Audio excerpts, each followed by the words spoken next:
The fluorescent lights of the women's restroom flickered with a tired persistence that matched my own exhaustion. I stared at my reflection in the mirror, taking in the dark circles under my eyes that no amount of concealer could fully hide anymore.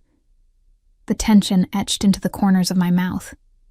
The way my shoulders seemed permanently hunched forward, as if bracing against an invisible wind. 32 years old, and I looked like I'd lived 50. My hands gripped the cool porcelain of the sink as I tried to collect myself. The divorce had been finalized 3 months ago, but the weight of it still pressed down on my chest like a physical thing.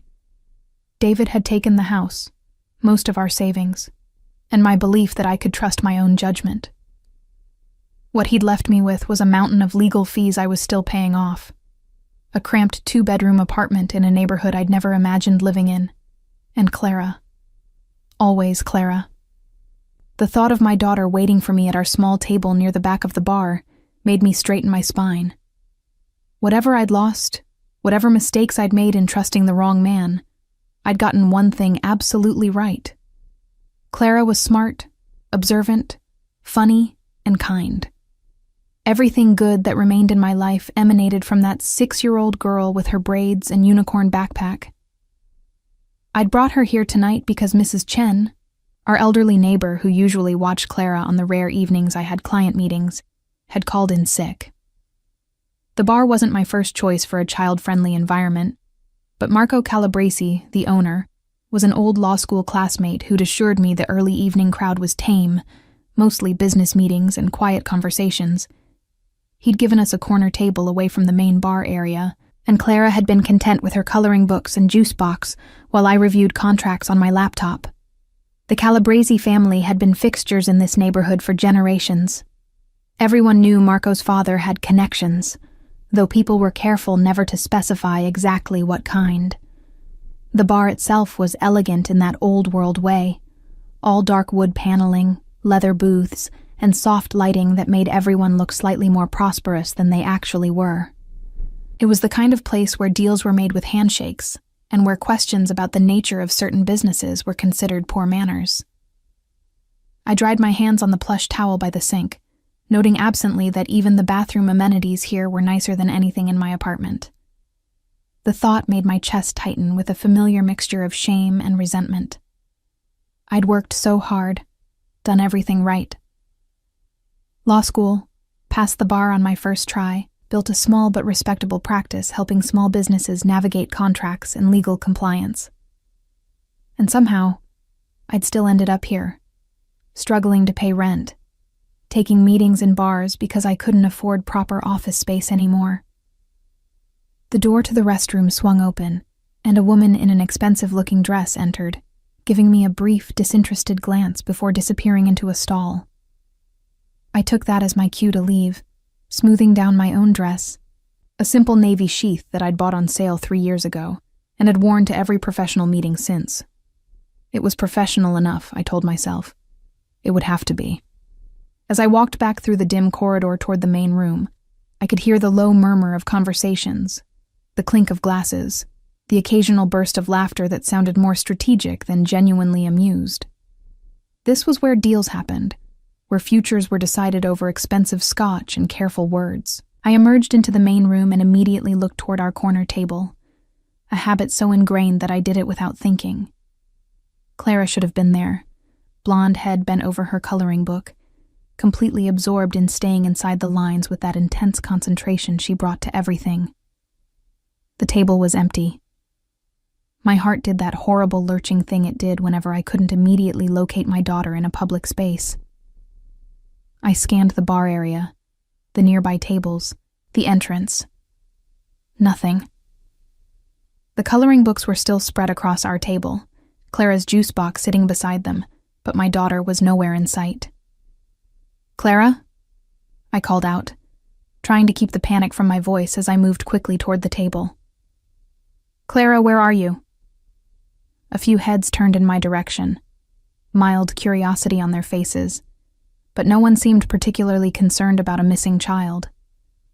I was just starting to move toward the front of the bar, my panic escalating with each passing second when I saw them.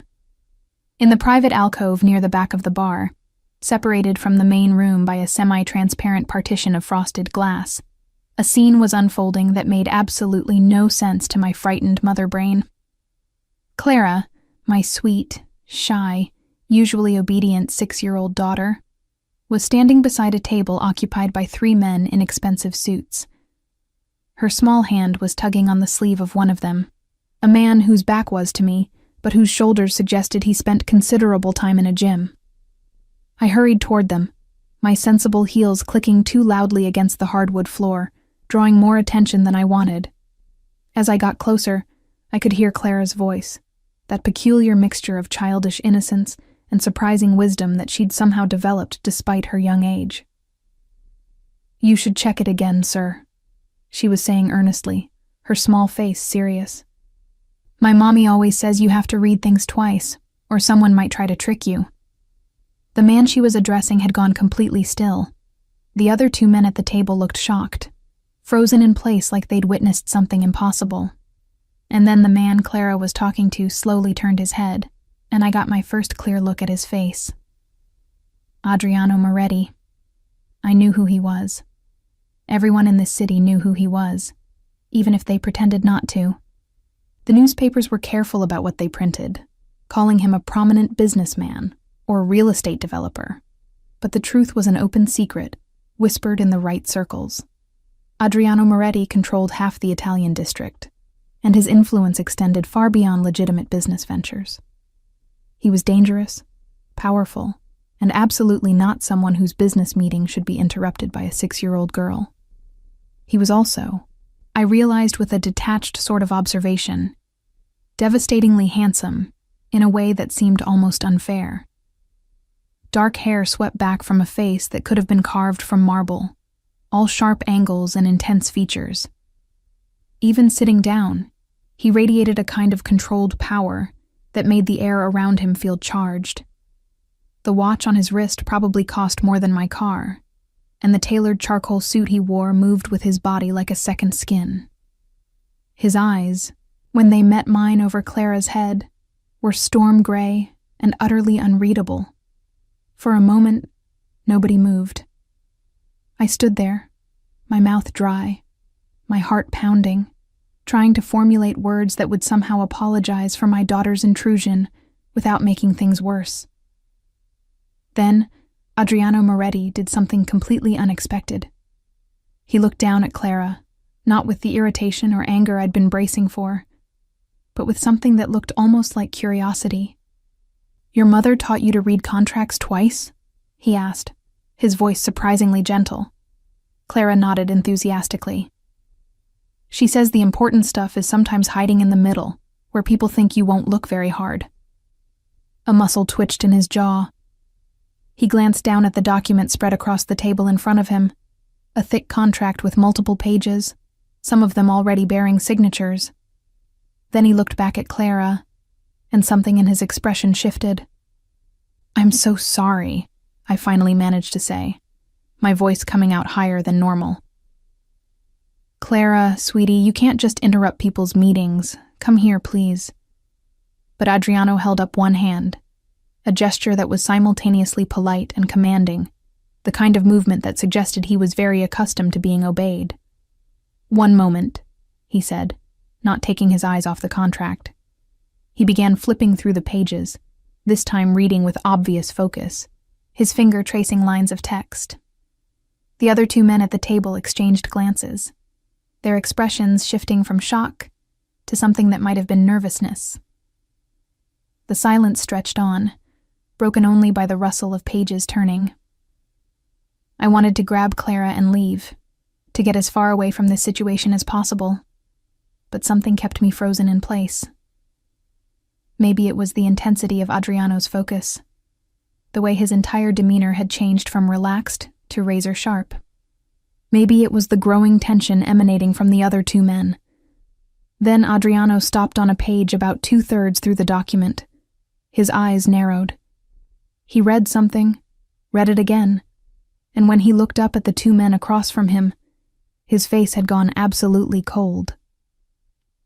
"Gentlemen," he said, his voice now carrying an edge that made my skin prickle with warning, I think we need to discuss paragraph 17, subsection B, the part where you've very cleverly hidden a clause that would transfer operational control of the Atlantic shipping routes to your organization within 18 months. The color drained from both men's faces. Adriano, we can explain, one of them started. Get out. The words were quiet, but they carried absolute authority. Get out of my city. If I see either of you again, you won't walk away. They left, quickly, gathering their papers with shaking hands, not even attempting to argue or apologize further. Within 30 seconds they were gone, and Adriano Moretti was looking directly at me and my daughter. Thank you, he said to Clara, his voice gentle again. You may have just saved me from making a very expensive mistake. Clara beamed at him, completely unaware that she'd just prevented what I suspected might have been the opening move in a territorial war. You're welcome. Mommy says we should always help people when we can. His eyes shifted to me, and I felt the full weight of his attention like a physical thing. Your mother is clearly a very wise woman, he said. I'd like to speak with her if that's possible. Privately. It wasn't a request, despite the polite phrasing. And as Clara slipped her small hand into mine, looking up at me with complete trust, I realized that our lives had just taken a turn into territory I'd never imagined navigating. 3 days after Clara accidentally saved a MAFIA boss from signing away part of his territory, I sat in the reception area of what the building directory carefully labeled Moretti Enterprises, trying very hard not to have a complete panic attack. The office occupied the entire top floor of a building in the financial district, and everything about it screamed money and power. The receptionist, a woman named Angela with perfect makeup and an even more perfect Italian accent, had offered me espresso in a tiny cup that probably cost more than my entire kitchen set. I'd accepted because my hands needed something to hold, even if they were shaking too much to actually drink anything. Mr. Moretti will see you now, Ms. Salinas, Angela said, her voice friendly but professional. Through the double doors at the end of the hall, I stood on legs that felt distinctly unsteady, smoothing down the same navy dress I'd worn to the bar. It was still my best option, though I'd paired it with my one good blazer this time, trying to look more lawyer and less desperate single mother. Not that I thought I was fooling anyone. The walk down that hallway felt longer than it actually was. Original artwork lined the walls, pieces that I suspected were worth more than my yearly income. The carpet under my feet was so thick it nearly silenced my footsteps. Everything about this place was designed to remind visitors of exactly how much power resided here. The double doors opened into an office that looked like something from a magazine spread. Floor-to-ceiling windows offered a panoramic view of the city. The desk was massive, clearly antique, positioned to catch natural light. Bookshelves lined one wall, filled with leather-bound volumes in both English and what I assumed was Italian. And behind the desk, rising from his chair as I entered, was Adriano Moretti. He looked different in daylight, I noticed. Still dangerous, still powerful, but somehow more human without the dramatic lighting of the bar. He'd traded his suit jacket for his shirt sleeves rolled to his elbows, revealing forearms that suggested he didn't just pay other people to handle his physical security. A gold chain caught the light at his neck, discreet but unmistakably expensive. Ms. Salinas? He greeted me, gesturing to one of the leather chairs positioned across from his desk. Thank you for coming. Did I have a choice? The words came out before I could stop them, anxiety manifesting as uncharacteristic boldness. A hint of amusement flickered across his face. Actually, yes. I don't make a habit of forcing lawyers to take meetings with me. Tends to complicate the attorney-client relationship. I sat down slowly, processing that statement. I'm not your attorney. Not yet, he agreed, settling back into his own chair. But I'd like you to be. The absurdity of the situation hit me all at once. Adriano Moretti, who probably had a dozen high-powered law firms on retainer, wanted to hire me. Helena Salinas, whose office was currently her kitchen table and whose biggest client last month had been a dry cleaner dealing with a lease dispute. Mr. Moretti. Adriano, he interrupted gently. If we're going to work together, we should be on a first-name basis. We're not going to work together, I said, trying to sound firmer than I felt. I appreciate that, Clara. Helped you the other night. But I'm not the right person for whatever you need. I'm sure you have lawyers, good ones, who missed what your 6-year-old daughter caught in 30 seconds, he finished. Yes, I do have lawyers. Expensive ones. Ones who should have reviewed that contract with the thoroughness I pay them for. His expression hardened slightly. They didn't. Your daughter did. She was just repeating something I'd told her, I protested. It wasn't. She saved me from losing control of a significant portion of my shipping operations, Adriano said bluntly. The clause those gentlemen hid in that contract would have transferred operational authority gradually, so subtly that by the time I noticed, it would have been too late to challenge it without starting a war. A war that would have cost lives, Ms. Salinas. Not just money. Lives. The weight of his words settled over me like a heavy blanket. I'd known Clara had interrupted something important, but I hadn't fully processed just how important until this moment. I need someone who actually reads, Adriano continued, leaning forward slightly. Not someone who skims and assumes they know what's there. Not someone whose loyalty might be compromised by connections to my competitors. Someone who approaches every document like it might contain a trap. He paused. Someone like you. You don't know anything about me. I pointed out, though my resistance was weakening and we both knew it. The prospect of steady work, of a paycheck that might actually cover rent and Clara's needs with something left over, was seductive in a way that made me angry at myself. I know more than you think, he said calmly. After the incident at the bar, I had you researched. I hope you'll forgive the intrusion, but in my position, caution is necessary. My hands tightened on the arms of the chair. Researched. You graduated 3rd in your class from Columbia Law, he said, as if reciting from a document he'd memorized. Passed the bar on your first attempt with scores in the 97th percentile. Spent 5 years at Hendricks & Associates, where you specialized in contract law and corporate compliance. You left to start your own practice 3 years ago. He paused. The divorce was finalized 3 months ago. Your ex-husband was also an attorney, which explains why you're now working out of your apartment and taking meetings in bars instead of maintaining the office space you had before. The casual way he laid out my recent failures made my face burn with humiliation. That's quite thorough. I'm not judging, he said, and something in his tone made me look up at him. Your ex-husband had family money and connections. He used both against you in the divorce. That's not a reflection of your abilities, Ms. Salinas. It's a reflection of his character. The unexpected sympathy in his words was somehow more unsettling than the invasion of my privacy. I didn't want this dangerous, powerful man to be understanding. It would be easier if he were just threatening or demanding. What exactly would this job entail? I asked, and hearing myself ask the question was like listening to someone else speak. Review and analysis of all contracts before I sign them, Adriano said immediately. You would have full authority to refuse any agreement you deemed unfavorable or risky. You would also work on legitimizing certain aspects of my business operations, transitioning them to fully legal frameworks where possible. The careful phrasing wasn't lost on me. And the aspects that can't be legitimized? You would never be asked to participate in anything illegal, he said firmly. That's non-negotiable.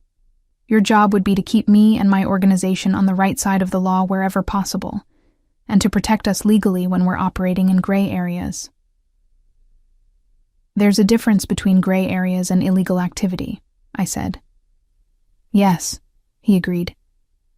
And I need someone who understands that difference and isn't afraid to tell me when I'm crossing the line. He leaned back in his chair. I'm offering you a position as my legal counsel, full-time. Salary of $250,000 a year to start, with performance bonuses. Full benefits, including health insurance that would cover both you and Clara. A proper office here in this building. And the understanding that your priority would always be keeping me and my people out of legal trouble, not helping us get into it. $250,000. The number echoed in my head, so large it didn't seem real. That was more than I'd made in the best year of my career, more than I'd even imagined making for at least another decade. With that kind of money, Clara could go to good schools. We could move to a better apartment. I could stop lying awake at night doing math that never quite worked out. "What's the catch?" I asked, because there had to be one. Adriano's expression remained serious. "The catch is that you would be working for someone whose business interests occasionally conflict with the law. The catch is that some of my associates are not people you would choose to socialize with. The catch is that this world," he gestured vaguely at the office around us, "is not always a safe one. You're saying I could be in danger. I'm saying I would ensure you weren't," he corrected. "You and Clara would both be under my protection. That's not negotiable either. Anyone who threatened or harmed either of you would be dealt with immediately and decisively." The way he said "dealt with" made it clear he didn't mean through legal channels. And somehow, that was what finally made this all feel real. This wasn't just a job offer. This was an invitation into a completely different world, one where the rules I'd spent my whole life learning didn't always apply. "I need time to think about it," I said finally. Adriano nodded, as if he'd expected this. "Of course.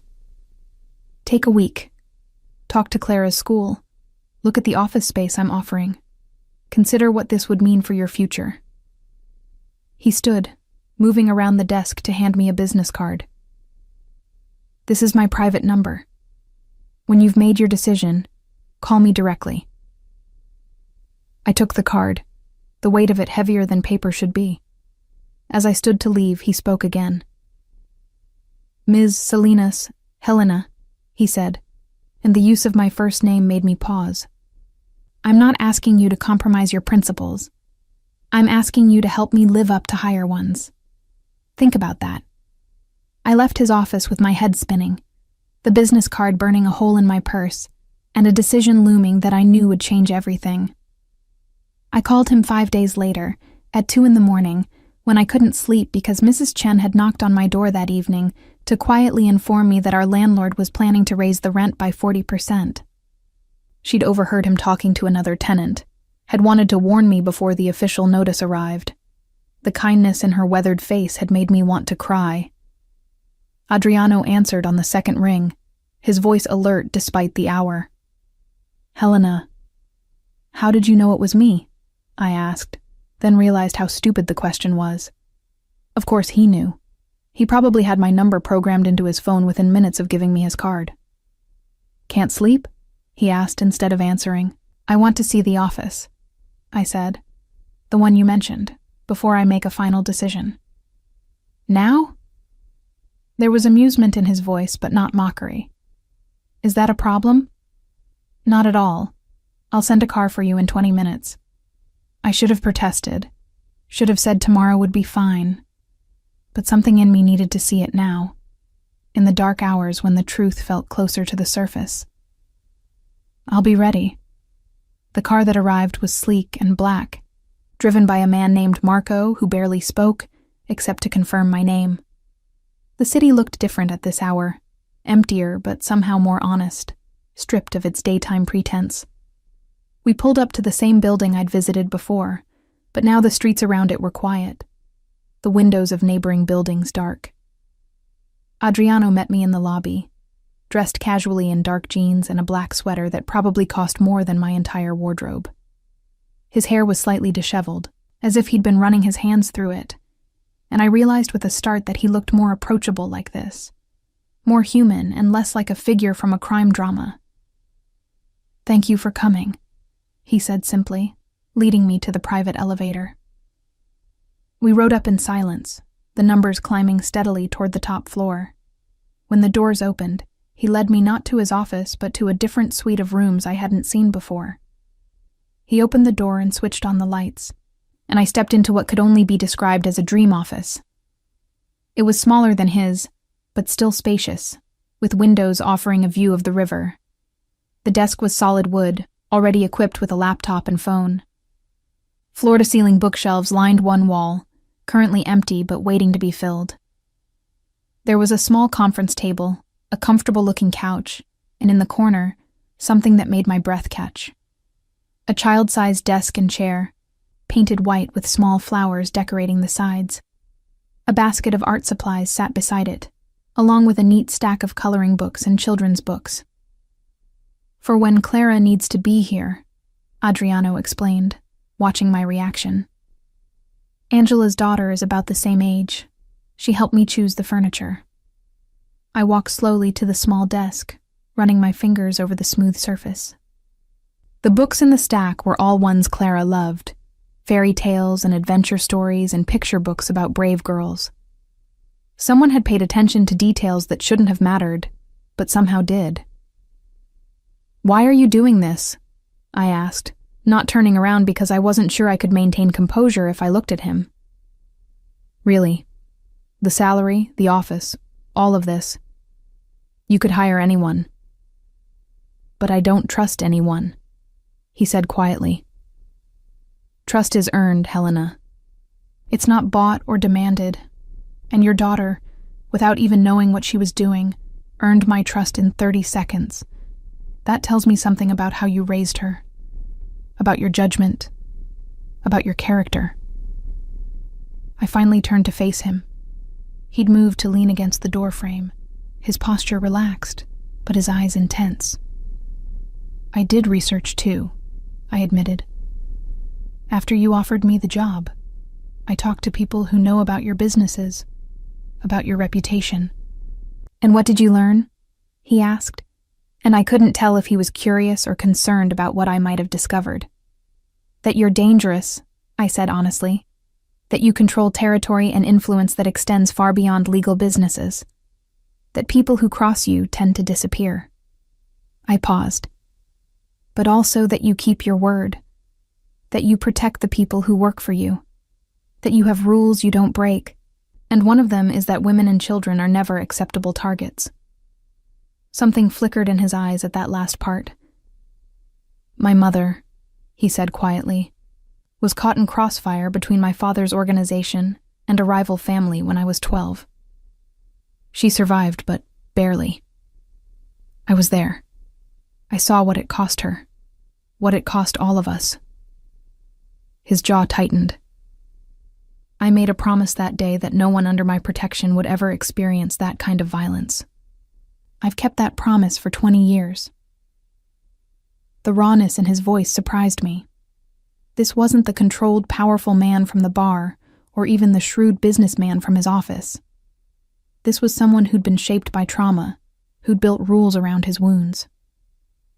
"If I take this job," I said slowly, "I'm going to be difficult. I'm going to question things.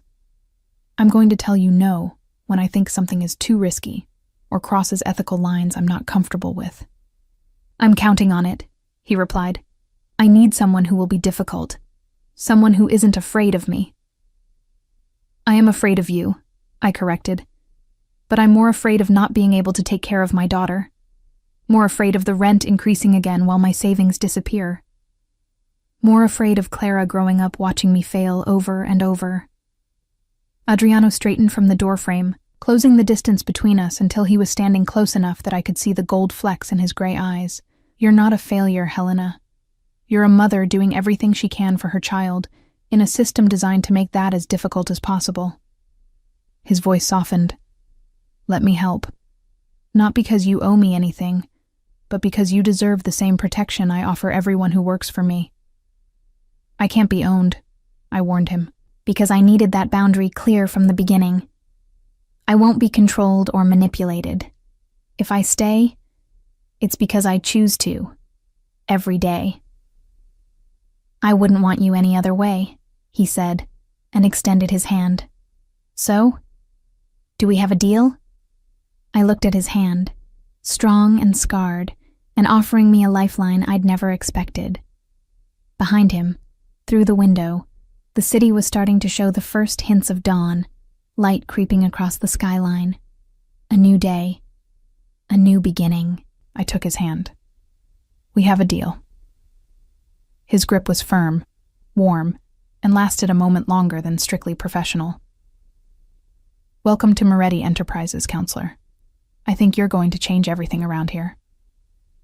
As it turned out, he was right. My first official day started with chaos, which I would soon learn was normal for Adriano's world. Clara and I arrived at 8 in the morning. I'd enrolled her in an after-school program at her school that included morning care. But on Wednesdays they were closed, and Mrs. Chen had a doctor's appointment.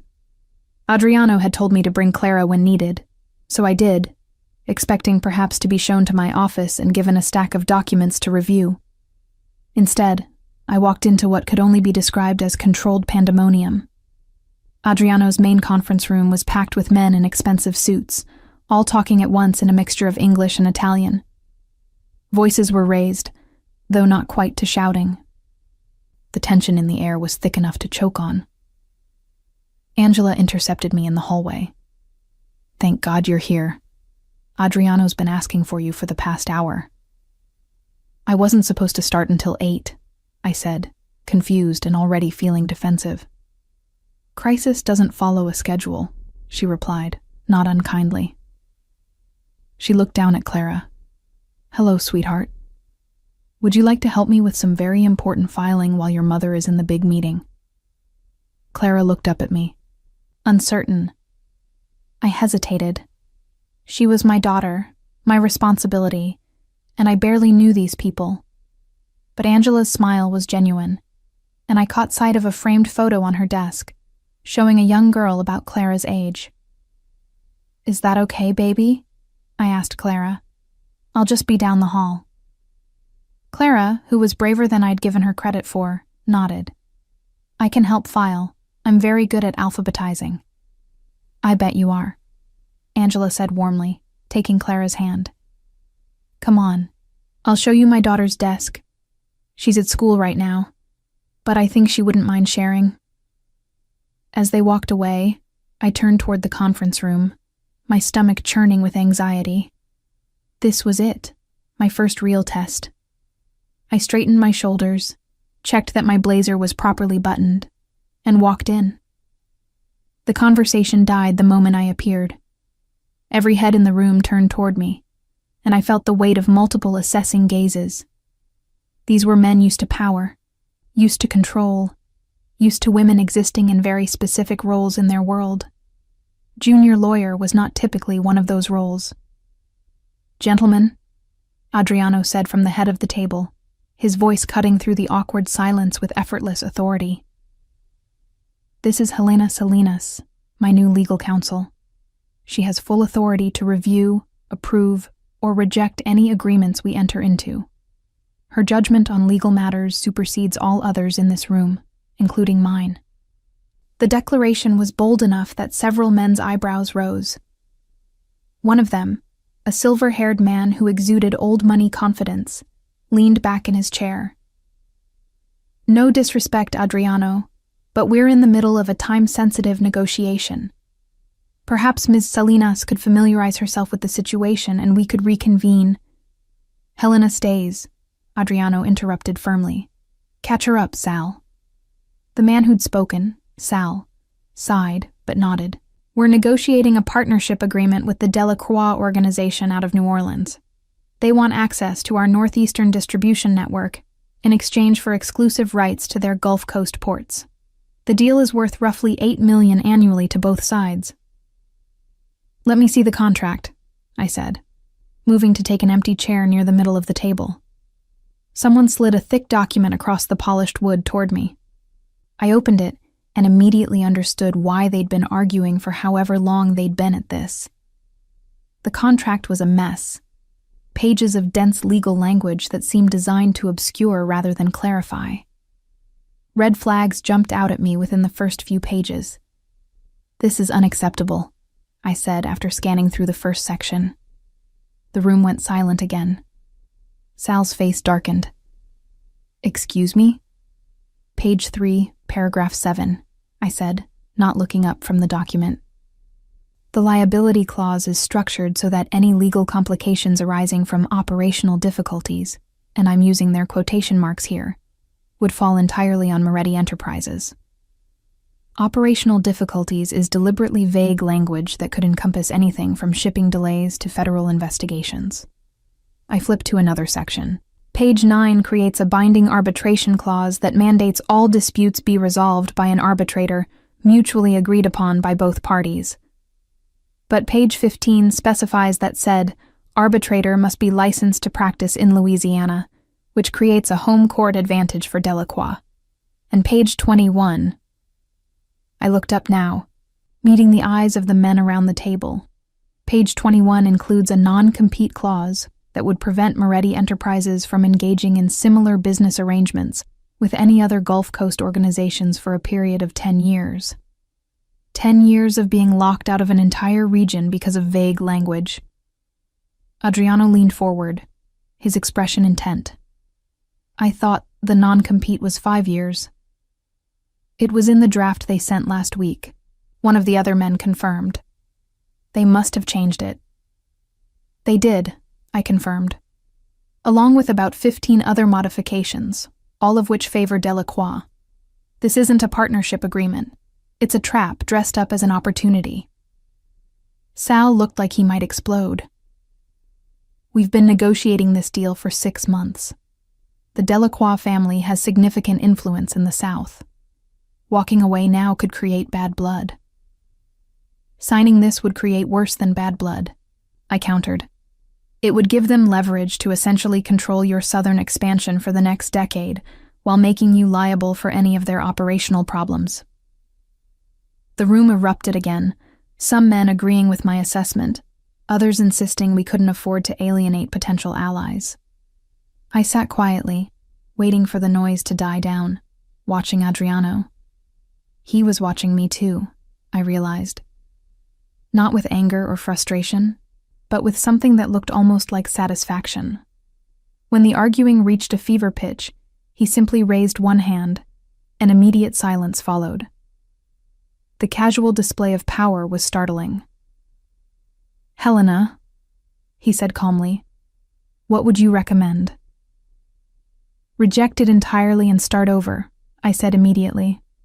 Draft a new contract with clear, specific language and equal liability distribution. If Delacroix refuses, walk away. There are other ports, other partnerships.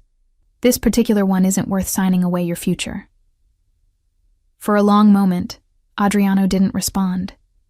Then he nodded once. Draft the new contract. Sal, inform Delacroix that we're withdrawing our signature pending a complete revision of terms. If they object, tell them they can take their business elsewhere. The finality in his voice made it clear the discussion was over. Men began gathering their papers, some looking relieved, others frustrated. Sal approached me after most had left. You just cost us 6 months of negotiation, he said quietly, not quite accusatory, but not friendly either. I saved you from 10 years of regret, I replied. There's a difference. His stern expression cracked slightly. I suppose we'll see. He extended his hand. Welcome to the madhouse, counselor. After the conference room cleared, Adriano found me in the hallway. Coffee? He offered. Please, I said, realizing I'd been running on pure adrenaline since arriving. His office was quieter, more contained than the conference room chaos. He poured us both coffee from an expensive-looking machine in the corner, handed me a cup, and gestured to the comfortable chairs by the window. You handled that well, he said. Most people wouldn't have the courage to call out a contract flaw in front of that many senior members of my organization. Most people aren't being paid $250,000 to tell you the truth, I replied. If you wanted someone who would just nod and agree, you hired the wrong person. He smiled, a genuine expression that transformed his usually serious face. I hired exactly the right person. His phone buzzed, and he glanced at it, his expression shifting. I need to make a call. Take your time with the coffee. Angela will show you to your office when you're ready." After he left, I sat in his chair by the window, sipping coffee that was better than anything I'd ever tasted, looking out at the city that no longer felt quite as overwhelming as it had a week ago. A soft knock made me turn. Clara stood in the doorway, holding a stack of neatly organized papers. "Mommy, I finished the alphabetizing. Angela said I did really good." I set down my coffee and held out my arms. She ran to me, and I pulled her into a hug, breathing in the familiar scent of her strawberry shampoo. "I'm so proud of you, baby." "Is this your new office?" she asked, looking around with wide eyes. "No, this is Mr. Moretti's office. Mine is down the hall. Can I see it?" I glanced at my watch. I had time before Clara needed to be at school. "Let's go look." My office was exactly as I remembered it from my midnight visit, except now it was daytime and filled with natural light. Clara made a beeline for the small desk in the corner, sitting in the child-sized chair and spinning around with delight. "This is for me?" she asked, touching the art supplies reverently. "When you need to be here with me," I confirmed, "for days like today when you don't have school care." She opened one of the coloring books, and I watched her settle into that focused concentration she brought to everything. After a moment, she looked up at me. "Mommy, are you happy here?" The question caught me off guard. "I don't know yet, sweetheart. But I think maybe I could be." "I like Mr. Moretti," Clara announced, returning to her coloring. "He has kind eyes." I thought about Adriano's eyes, storm gray, intense, capable of expressing tenderness and absolute coldness. "They're complicated eyes," I said carefully. "Nope," Clara said with the confidence of childhood. "They're kind, I can tell." Maybe she could. Maybe 6-year-olds saw things more clearly than adults who'd learned to expect the worst from people. Or maybe my daughter was just optimistic in a way I'd forgotten how to be. Either way, as I watched her color and listened to the sounds of the office beyond my door, I felt something I hadn't experienced in a very long time. Hope. 3 months into my employment at Moretti Enterprises, I realized I'd completely underestimated how consuming this work would become. The hours were long, though Adriano never explicitly demanded that I stay late. It was the nature of the work itself. Every contract I reviewed seemed to contain hidden traps. Every agreement revealed layers of complexity that required careful analysis. I found myself staying at the office until Clara's bedtime became negotiable, reviewing documents by the light of my desk lamp while she worked on homework at her little desk or, when she finished, taught me increasingly elaborate origami techniques. That last part had started accidentally. Clara had been reading a library book about paper folding and decided she wanted to try it. Adriano had walked into my office one evening to find her explaining to me how to make a crane, her small fingers demonstrating folds with surprising dexterity. Instead of leaving, he'd pulled up a chair. "May I try?"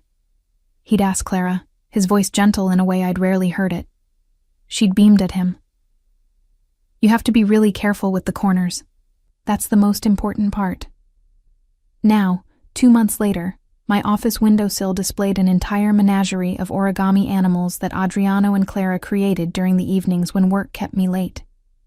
The sight of the feared head of an organized crime family sitting cross-legged on my office floor, tongue between his teeth in concentration, as a 6-year-old instructed him on proper paper folding technique, never stopped being surreal.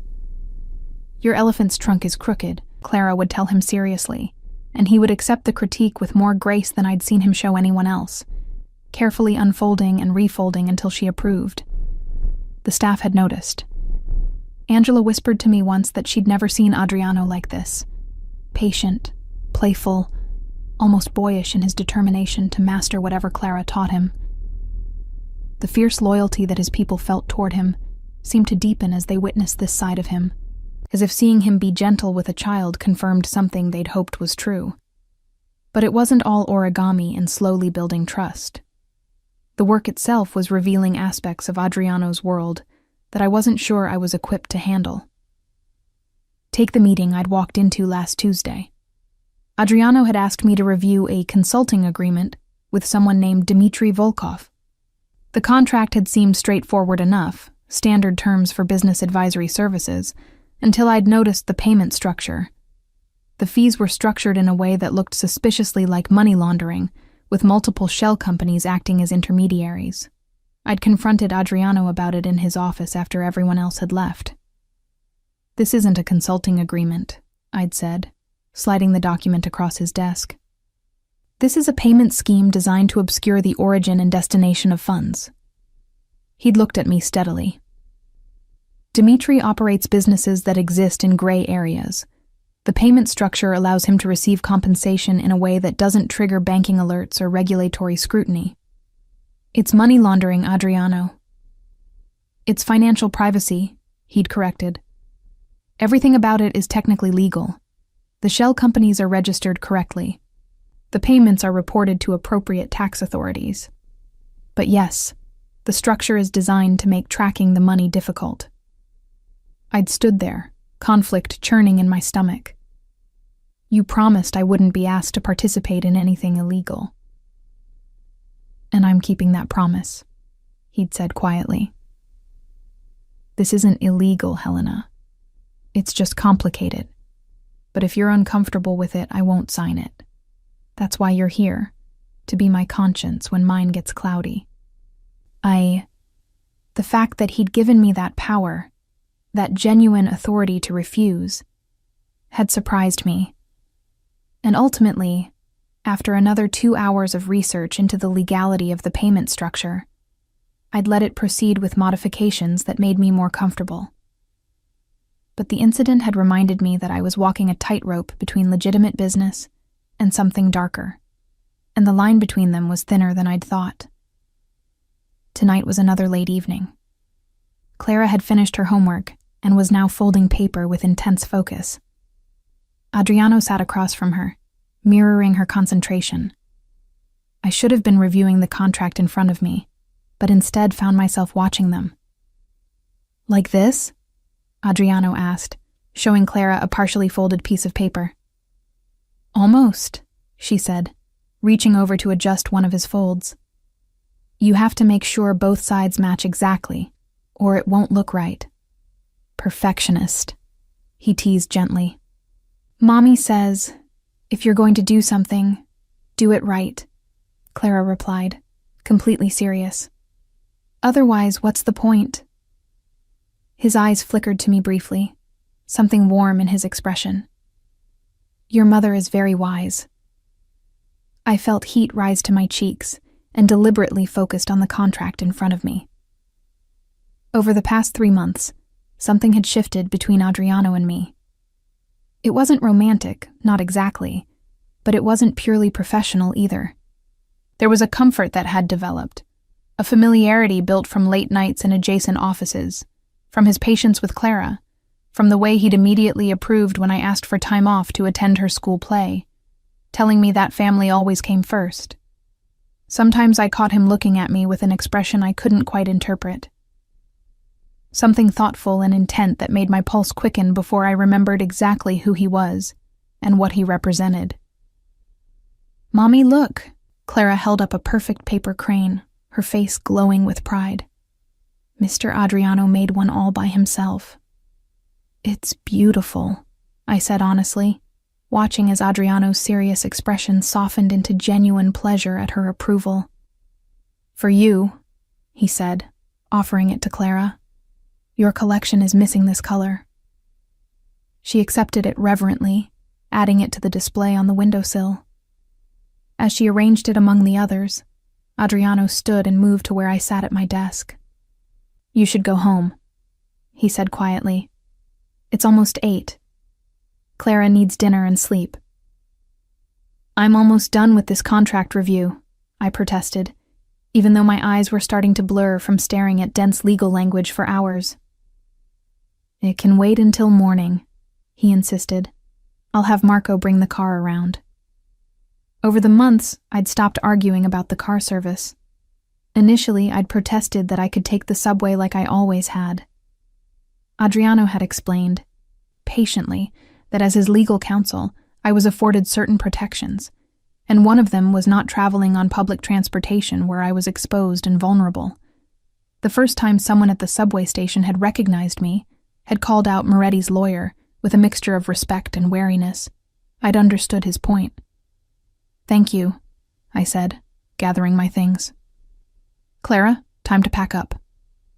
She carefully placed her origami supplies back in their basket, said goodnight to Adriano with a hug that he returned with surprising tenderness, and took my hand. As we waited for the elevator, Clara yawned. "Can Mr. Adriano come to my recital next week?" My heart stuttered. "Baby, Mr. Adriano is very busy. I'm sure he—" "What recital?" Adriano's voice came from behind us. He'd followed us into the hallway. "My class is doing a show about the seasons," Clara explained. "I'm autumn. I get to wear orange and red and throw paper leaves. That sounds wonderful," he said, crouching to her level. "When is it?" "Thursday at 6, I interjected quickly. "But you really don't have to." "I'll be there," he said, his eyes meeting mine as he stood. "If it's all right with your mother." Clara looked up at me with those pleading eyes that I'd never been able to resist.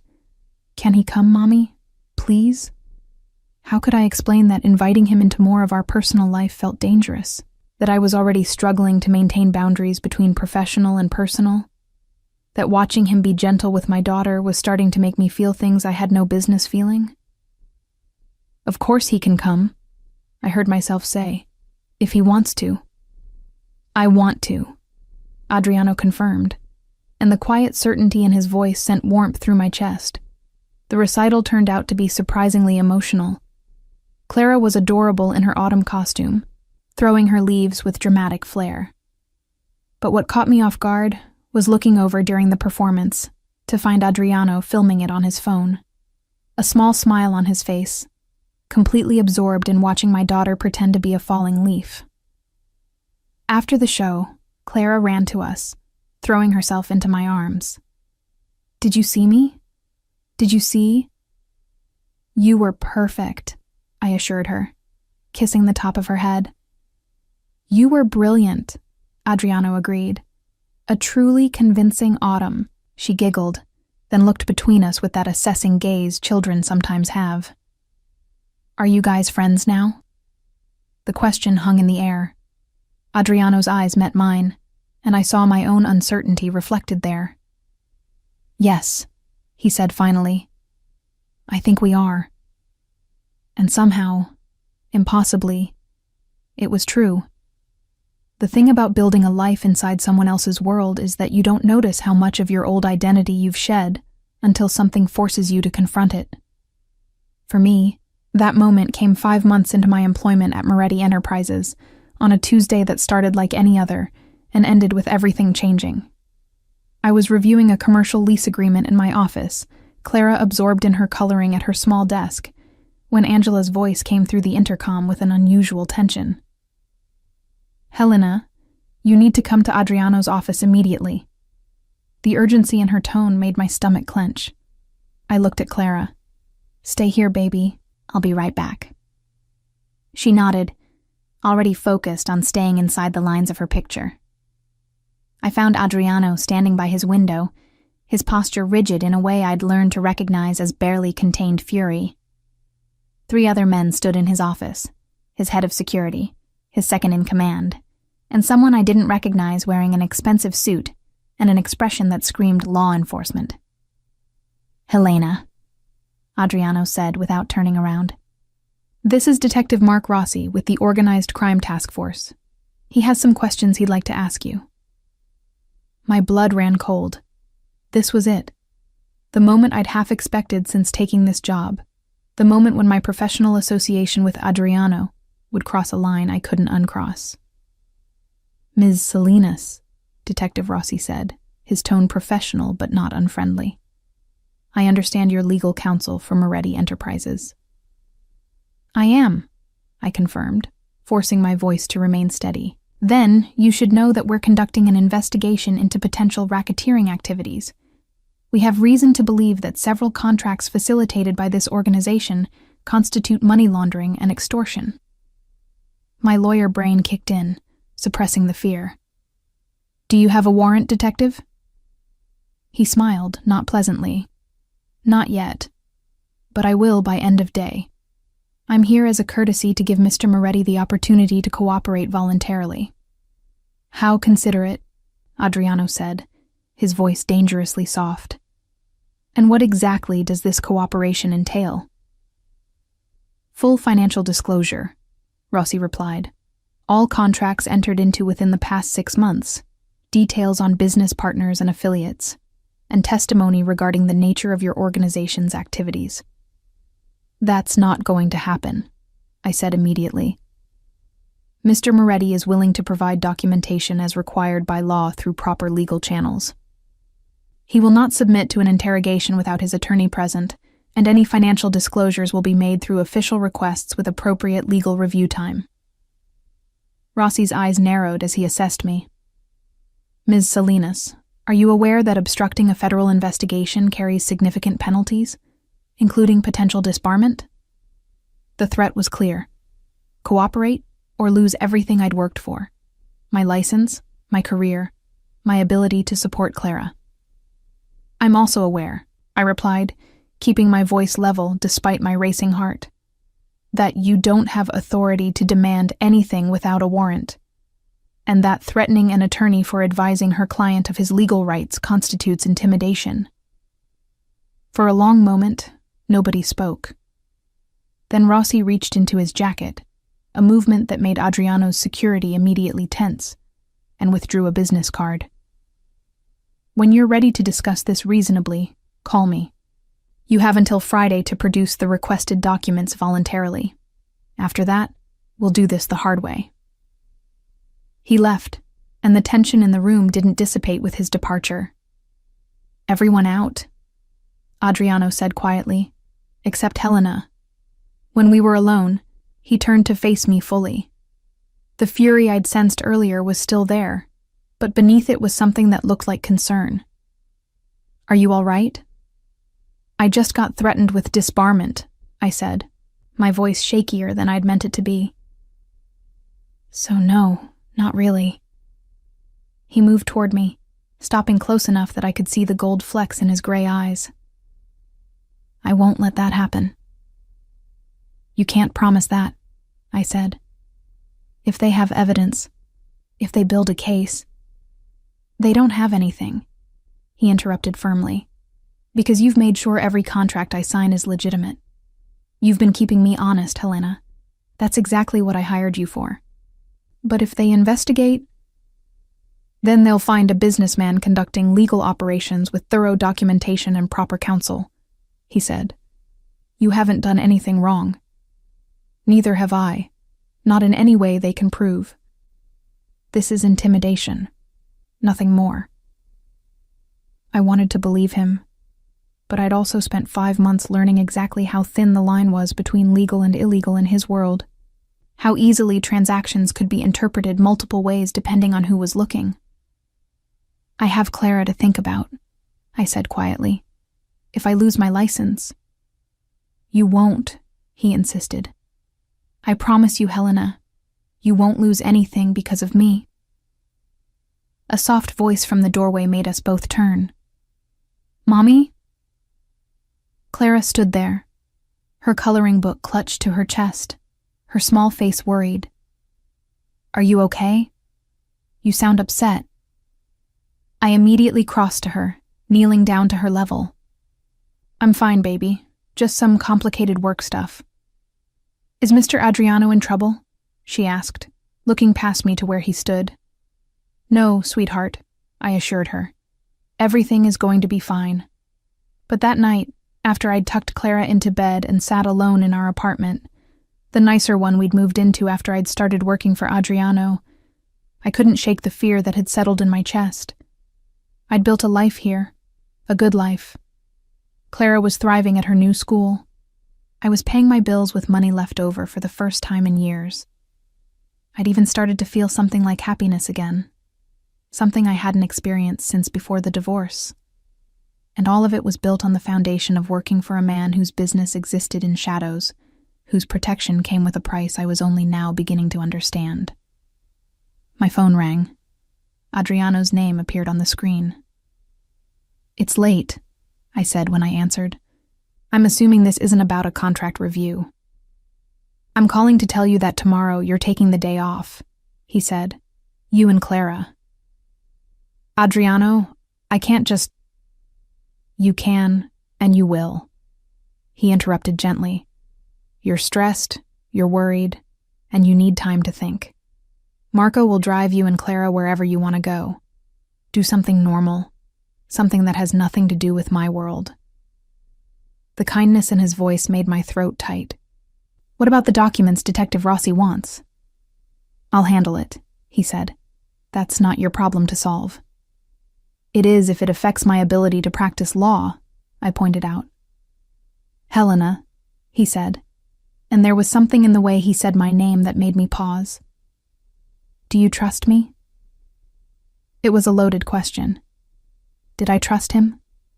The man who'd given me a lifeline when I was drowning, who'd been patient with my daughter, who'd kept every promise he'd made to me, who was also undeniably involved in criminal activities, regardless of how carefully we'd papered over them with legal documentation. "I want to," I admitted. "That's enough," he said softly. "For now, that's enough. Get some sleep. Tomorrow, take Clara to the zoo, or the museum, or wherever she wants to go, and let me handle the detective." After we hung up, I sat in the dark living room for a long time, thinking about trust and choices and the complicated reality of building a life in someone else's world. The next day, Clara and I went to the Museum of Natural History. We spent hours looking at dinosaur bones and meteorites and dioramas of ancient civilizations.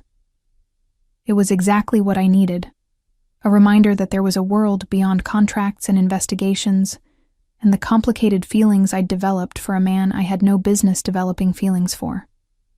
Clara held my hand as we walked through the exhibits, her excitement infectious. "Mommy, did you know that some dinosaurs had feathers? Mrs. Martinez told us in science class." "I did know that," I said, smiling at her enthusiasm. "Pretty cool, right?" "Very cool," she agreed. Then, with the directness that children sometimes have, "Are you and Mr. Adriano going to get married?" I nearly tripped over my own feet. "What? Clara, why would you ask that?" She shrugged, watching a display of ancient Egypt with apparent fascination. "You smile more when he's around, and he looks at you the way Prince Eric looks at Ariel in my movie. Out of the mouths of babes. Mr. Adriano and I work together, sweetie, that's all." "Okay," she said, clearly not believing me but willing to let it go. "But if you did get married, would that mean he'd be my dad?" The longing in her voice broke my heart. Clara had never known her biological father. My ex-husband had never wanted children and had made that clear through his absence in her life. She'd grown up with just me, and while I'd tried to be enough, I knew she felt the absence of a father figure. "Let's not get ahead of ourselves," I said carefully. "Right now, Mr. Adriano is our friend and my boss. That's enough, isn't it?" "I guess," she said. "I just think he'd be a good dad. He's patient, and he teaches me things, and he always listens when I talk." Her words echoed in my mind for the rest of the day. When we returned home that evening, I found a package waiting outside our door. Inside was a note in Adriano's precise handwriting.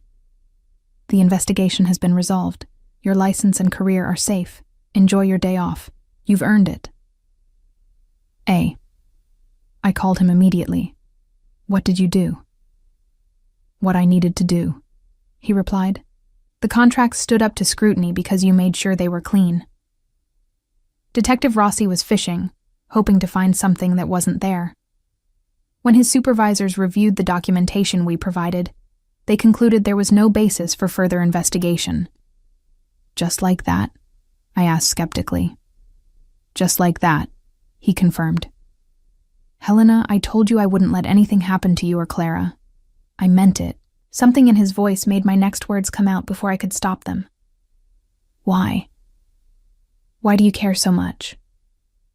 Silence stretched between us. Then, because you're not just my lawyer, Helena.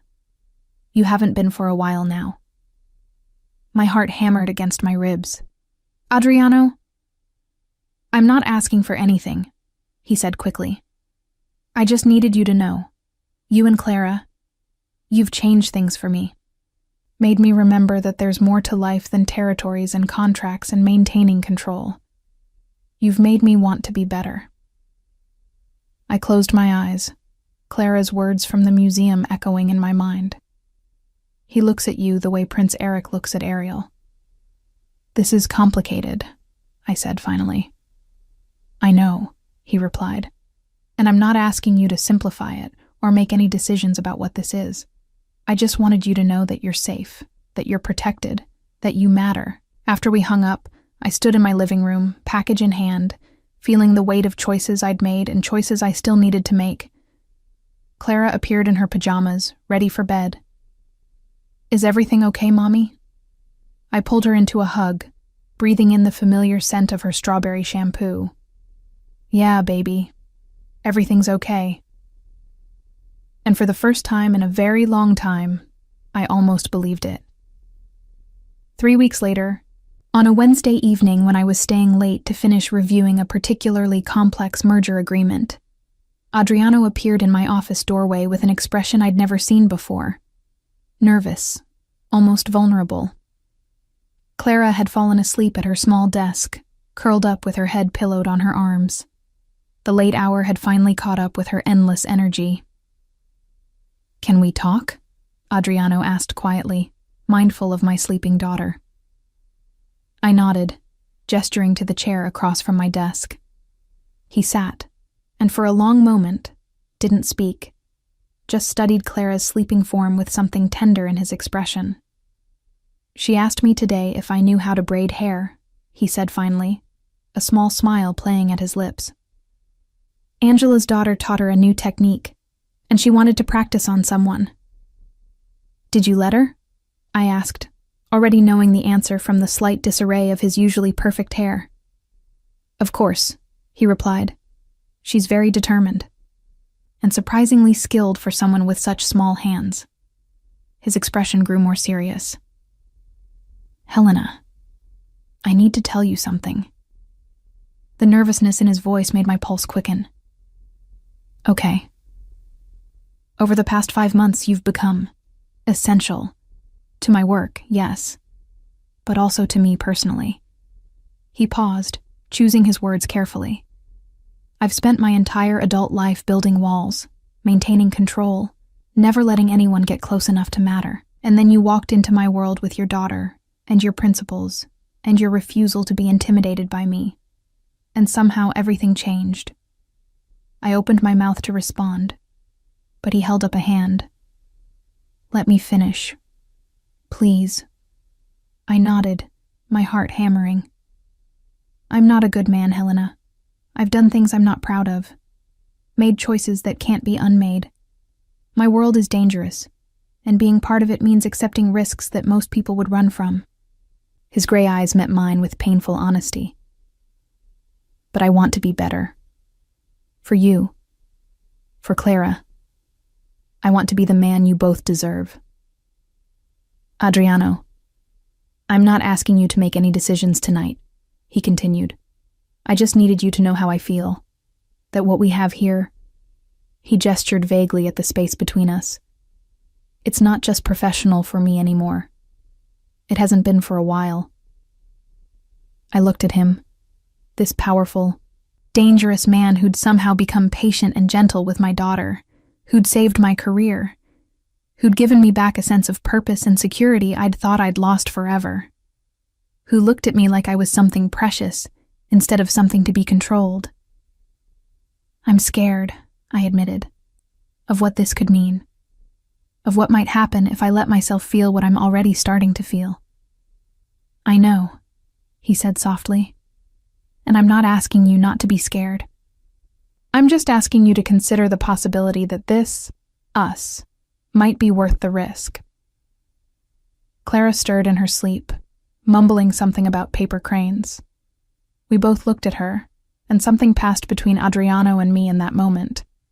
Understanding, affection, the beginning of something that might, eventually, become love. She asked me today if you'd be at her spring concert next month, I said quietly. His expression brightened. Will I? I took a breath, making a choice I knew would change everything.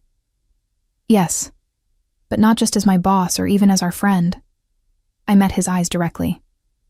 As someone who matters to us. To both of us. The smile that spread across his face was genuine and unguarded, transforming him into someone younger, less burdened. I'd like that. Very much. We sat in comfortable silence for a moment, the city lights twinkling beyond my office window, Clara sleeping peacefully nearby, and the future stretching out before us, complicated, uncertain, but filled with possibility. Should we wake her?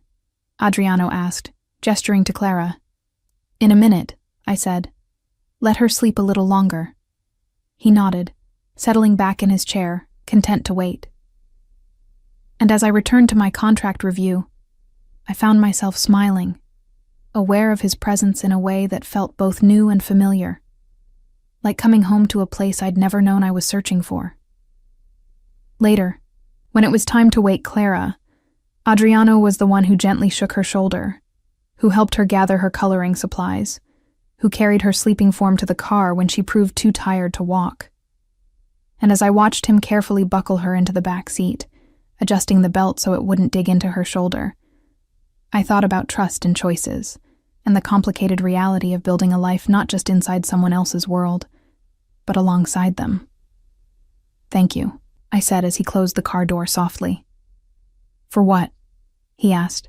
For being patient, for understanding, for caring about her. He touched my cheek briefly, a gesture so tender it made my breath catch. She's easy to care about. So is her mother. The drive back to our apartment was quiet, Clara dozing in the back seat, city lights streaming past the windows. Adriano walked us to our door, waited while I got Clara settled in bed, and was still there when I emerged from her bedroom. I should go, he said, though he made no move to leave. You should, I agreed, not moving either. We stood in my small foyer, the space between us charged with everything unspoken, everything beginning. He leaned in slowly, giving me time to pull away, and brushed his lips against my forehead. A promise, not a demand. Good night, Helena. Good night, Adriano.